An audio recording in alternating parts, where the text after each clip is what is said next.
দূর আর ভালো লাগছে না, কাজ কাজ, থোর বড়ি খাড়া, খাড়া বড়ি থোর। আজকে একটু কোথাও ঘুরতে যেতেই হবে। কোথায় যাই বলো তো বন্ধুরা? একটা সন্ধান পেয়েছি, এক জায়গায় যাচ্ছি। এই যে দেখে নিলে না মন্দিরটা? হ্যাঁ, ওই মন্দিরেই যাবো আজকে। চলো, টোটোয় উঠে পড়েছি। সকালবেলা কাজকর্ম করে এই টোটো করেই আজকে আমাদের যাত্রা শুরু হলো। Hour destination is Habibpur.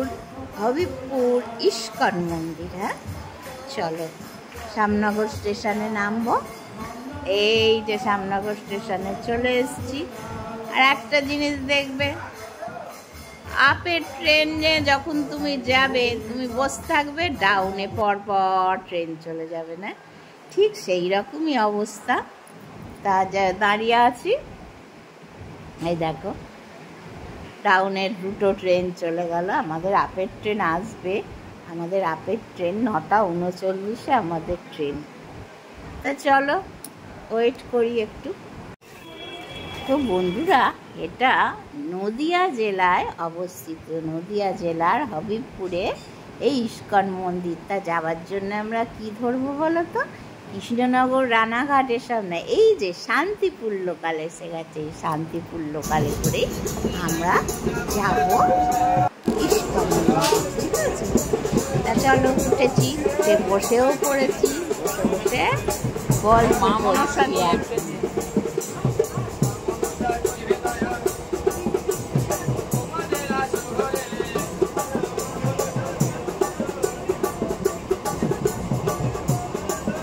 ভাদ্র মাসে মনসা পুজো, ওই জন্য না? শ্রাবণ মাসে। শ্রাবণ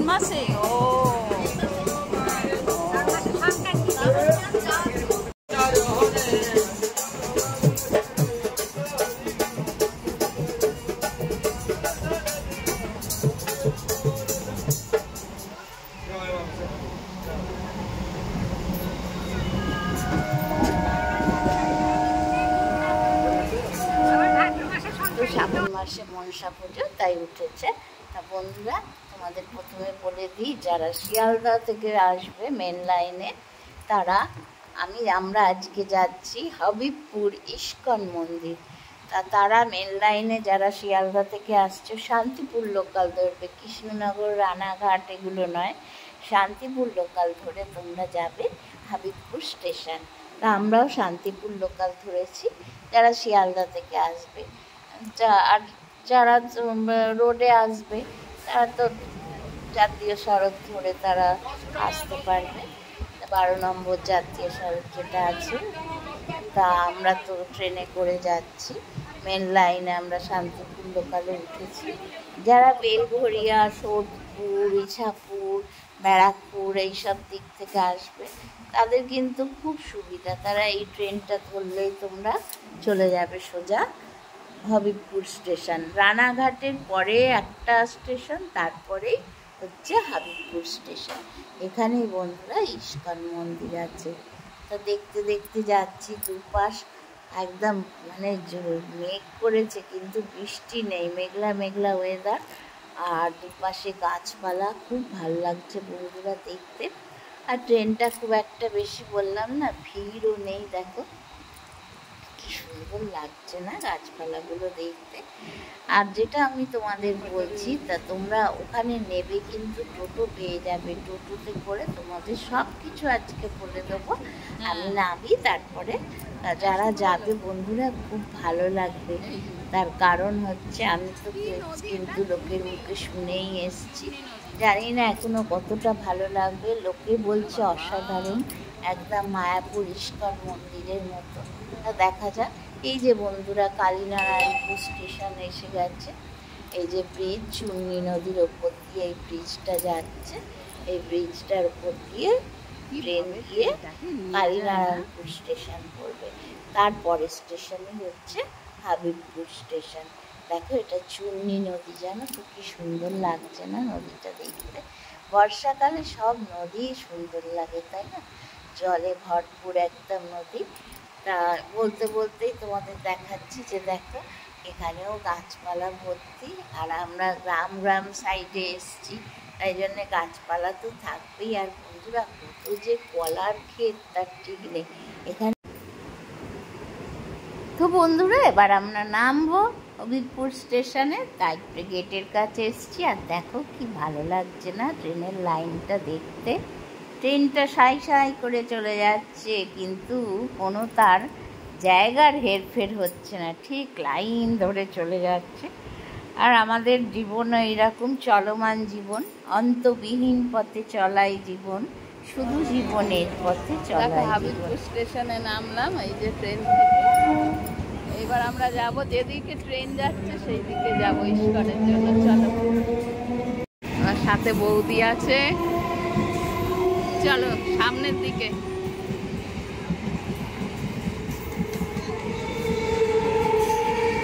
বন্ধুরা তোমরা যখন আসবে এই বাসন্তী শাড়ি সেন্টারটা লক্ষ্য করবে, তাহলেই বুঝবে যে ঠিক জায়গায় চলে এসছো। তা এইখান থেকেই আমাদের টোটোর লাইন, টোটো ধরতে হবে, উল্টো দিকে যেন যাবে না, এই দিকে এসে আমাদের এখান থেকে টোটো ধরতে হবে। তা চলো টোটো ধরি। এই যে টোটো উল্টো পড়েছি। এখান থেকে কত দূর গো? বেশি না, বেশি না, না 5-7 মিনিট। এখানেই বাড়ি? অন্যদিন আরো ভিড় হয় না? আজকে ভিড়টা কম, রবিবার। রবিবারেও ভিড় হয়। হ্যাঁ, বৃষ্টি টিষ্টি হচ্ছে না, ওই জন্য মনে হয়।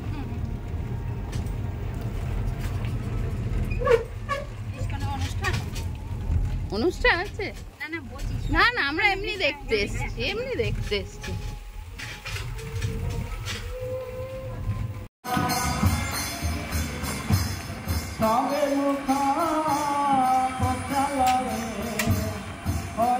এই রাস্তাটা আবার ভালো।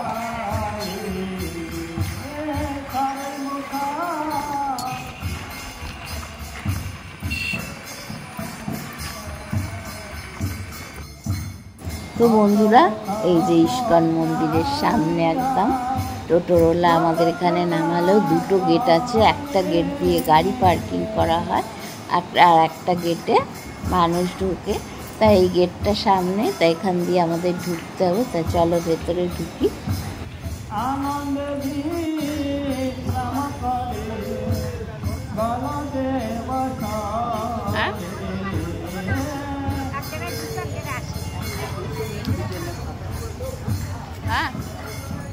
স্বাগতা মুখার্জি নামে।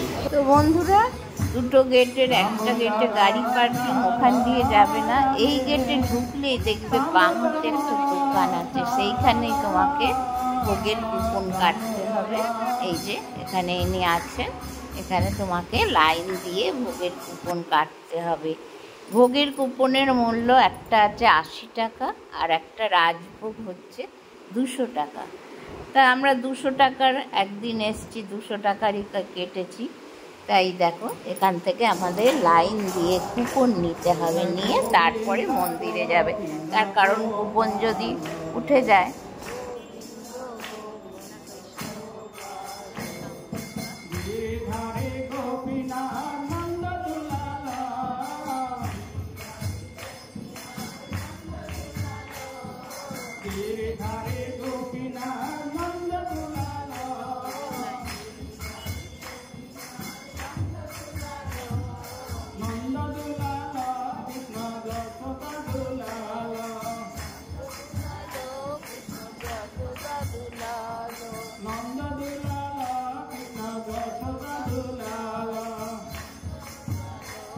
তো বন্ধুরা বাইরে থেকে মন্দিরটা তোমাদের দেখাচ্ছি। দেখো কি অপূর্ব সুন্দর মন্দিরটা না, ইস্কনের মন্দির।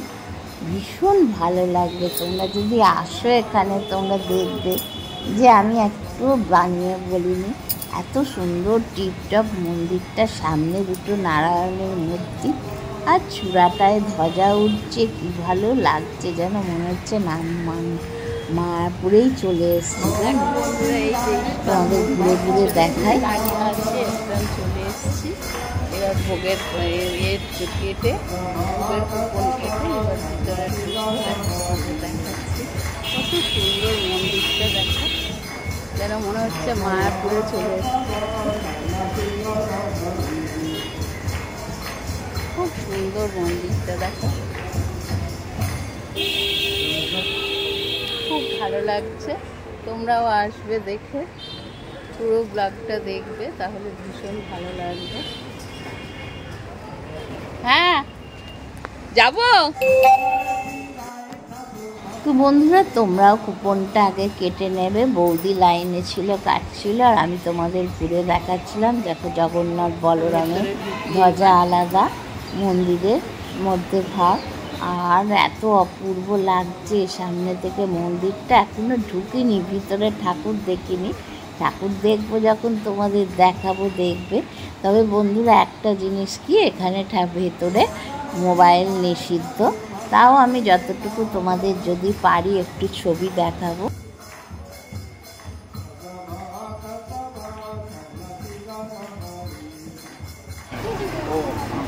মধ্যে নেই।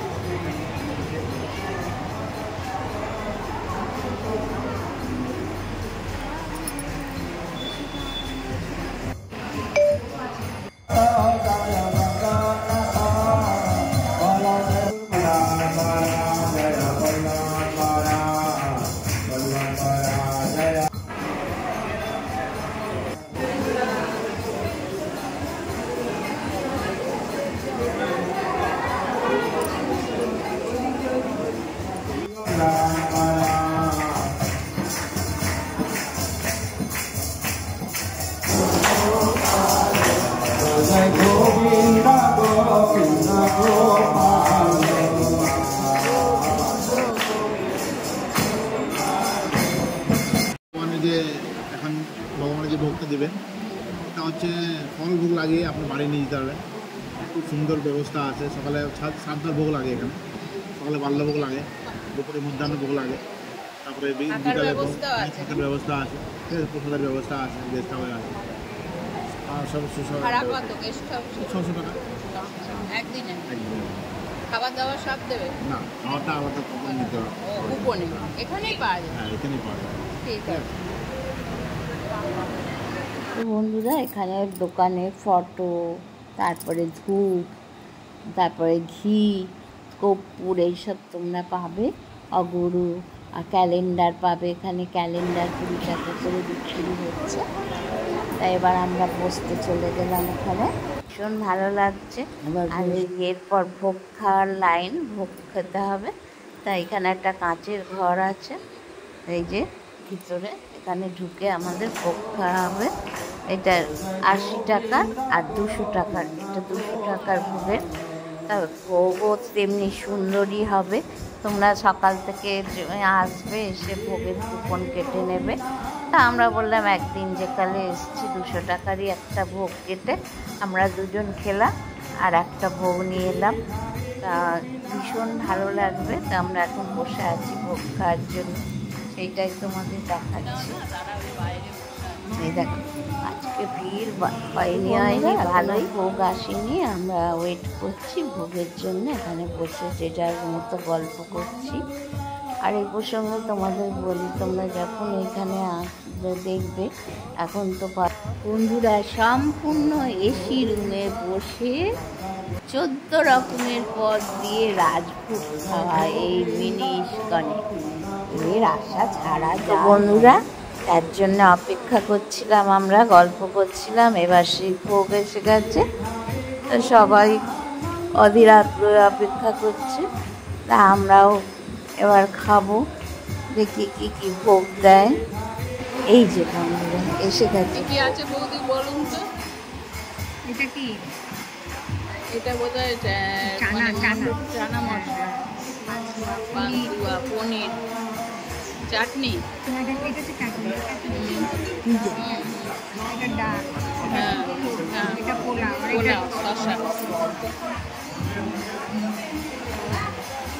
দাদাদের গুলোও তুলে দিয়ে।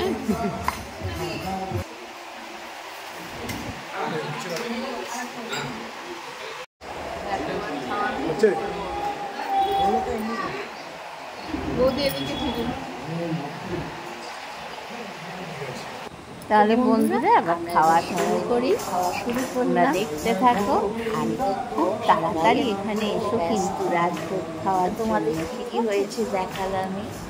পরপর ডাল, বেগুনি, পোকার তরকারি, পনির, পটল পোস্ত, ডালটা অরড় ডাল না কড়াইয়ের বিউলির ডাল যেটা বলে ওইটা, তারপরে লুচি দিয়েছে, চানা মশলা দিয়েছে, পোলাও দিয়েছে, মিষ্টি, পায়েস, আমড়ার চাটনি, মানে অনেক কিছু। খেয়ে দিয়ে এইবার আমরা বেরোচ্ছি ওখান থেকে। আরও সব লাইন দিয়েছে ওখানে যারা বসবে।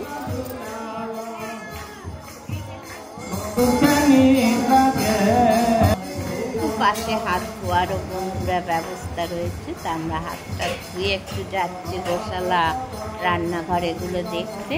আর এইখানে যেন গাছতলায় হোমযজ্ঞের জায়গা আছে, আর এখানে লোকের মানুষ বসারও জায়গা আছে। যারা ভোগের লাইন দিয়ে পায়নি এখনও তারা বসে আছেন, কারণ ওনার ঘরটায় 35 জন করে এসি রুমটায় বসা যায়। তা আমরা তো ফার্স্টেই খেয়েছি। আর ওই যে দেখছো টিনের ছাউনি দেয়া, ওখানে আছে হোমযজ্ঞের স্থান, ওনারা সবাই বসে খাচ্ছে। এইদিকে না, ভেতরটায় গেলাম না। তাই এবার আমরা গোশালার দিকে যাচ্ছি। চলো। হ্যাঁ, না আগে গোশালাটা দেখে আসি। বাবা আগে চলে যাক, দাঁড়ান।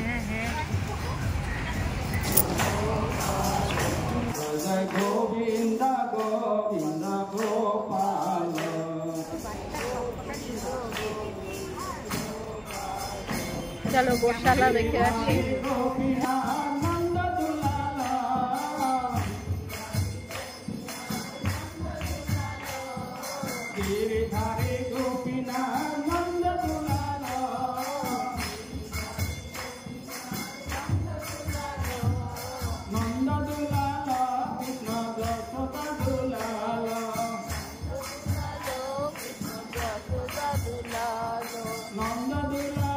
বন্ধুরা এই যে গেস্ট হাউস, সেখানে লোকে থাকতে পারে এসে, 600 টাকা ভাড়া, আর কুপনে খেতে হবে। আর এইদিকে ঠিক এর পাশেই আছে টয়লেট, পুরুষদের এবং মহিলাদের। তা গেস্ট হাউসের ঘর আগে থেকে বুক করতে হয়, লিফটের ব্যবস্থা আছে। তা বন্ধুরা গেস্ট হাউসটা খুব সুন্দর।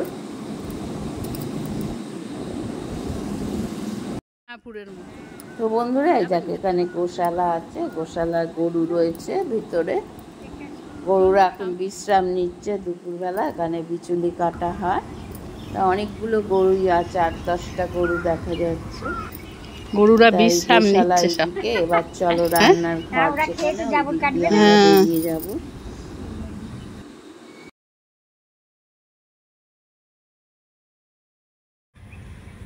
দেখো গোশালা, পেয়ারা গাছটা ভালোই পেয়ারা হয়েছে।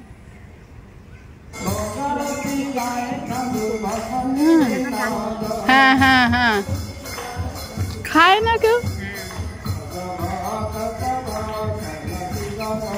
আপনারই জামরুল গাছ, পেয়ারা গাছ, আপনি কতটা খান বলুন তো? খাওয়া যায়।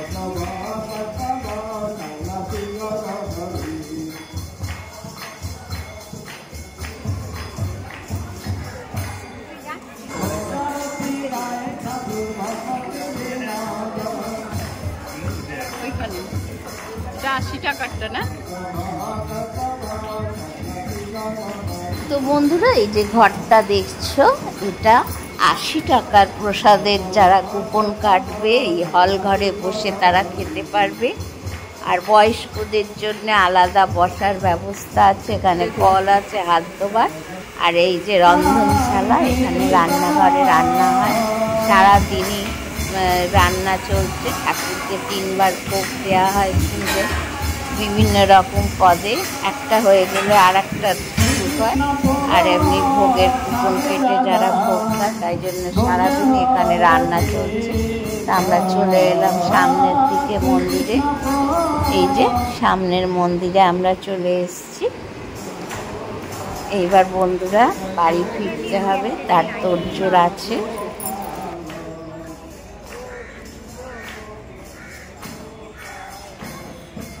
বাড়িতে মনে হয় কেউ আছে শিষ্য। Guest house.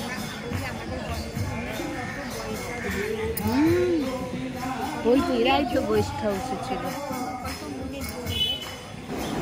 তো বন্ধুরা, এবার ভারাক্রান্ত মনে বাড়ি ফেরার পালা। এবার টোটো পেয়ে গেলাম, ওখান থেকে চলে আসছি হাবিবপুর স্টেশনে। সেখান থেকে শান্তিপুর লোকাল ধরবো, ধরে সোজা বাড়ি। তা তোমাদের কীরকম লাগলো তোমরা জানিও। আমার তো খুবই ভালো লেগেছে এবং তোমাদের দেখাতে পেরে আরও ভালো লেগেছে। তা আজকে তাহলে আসি, আবার দেখা হবে কোনো না কোনো দিন, কোনো না কোনো ব্লগে। তা তোমরা একটুখানি লাইক কমেন্ট শেয়ার করো, তাহলে একটু অনুপ্রাণিত হব। কারণ অনেক কষ্ট করে তো ভিডিও করতে হয়। তা একটুখানি তোমরা যদি উৎসাহ দাও তাহলে আরও ভালো হয়। তা বন্ধুরা, তাহলে আজকে চলি।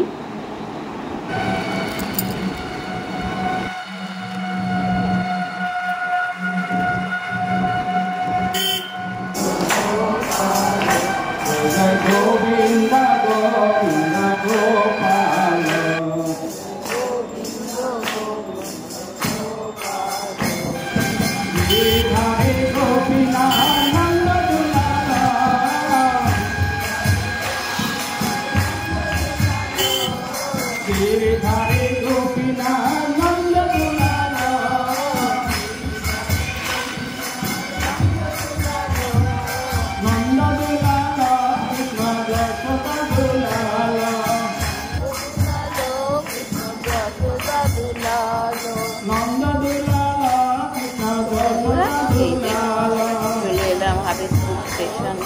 এখান থেকে ট্রেন ধরবো। আর এখানে এখান থেকে শান্তিপুর লোকাল আসবে।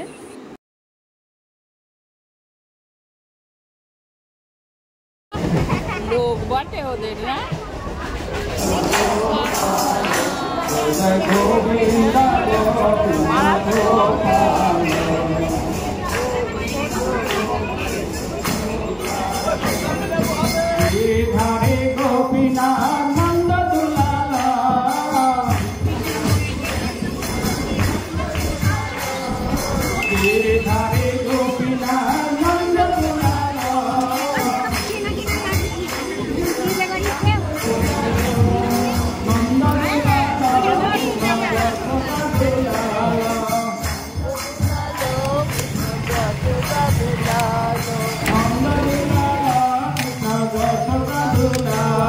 শ্যামনগরের ট্রেন থেকে নামলাম, নেবে আবার